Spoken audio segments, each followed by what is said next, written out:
it's been really good because like so he's always been a kid with confidence. So it's really it's interesting in certain ways. Like on the ice, he's confident.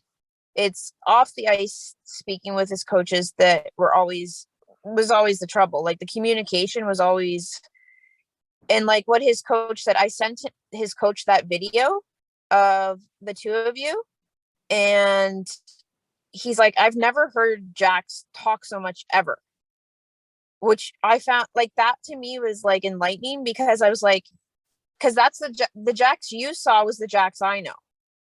So I was like, okay, interesting. And I'm like, that says a lot right there.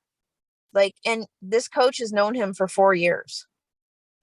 And that was the most he's ever heard him speak. I was like, what?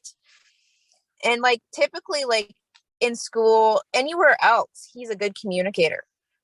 But he was not with his coach. So it was interesting. I was like, okay. No, that is interesting. I mean, to me, it's starting to happen more at the upper levels. Unfortunately, I mean, minor hockey and youth hockey, you just can't. I mean, and this is what I do, obviously, as a living, but I'm also a youth hocky coach, right? So, like Yeah, with I my saw own that. team, there's no way that I can sit down and have those types of conversations with 17 players.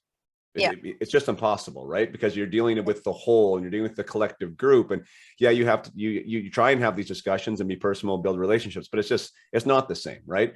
But Yeah. I am doing that now with like the Salmon Arm Silverbacks, which is a BCHL team out here.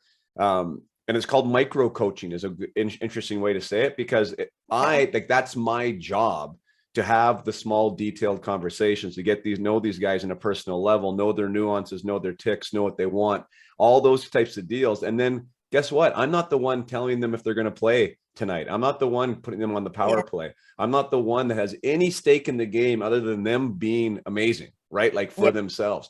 So a lot of times that allows them to just open up and be humans. Yeah.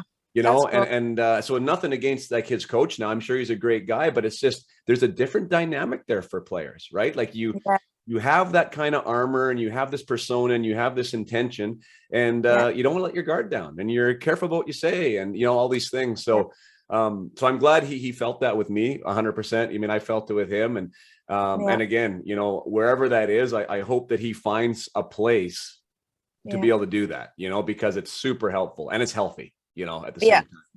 Agreed.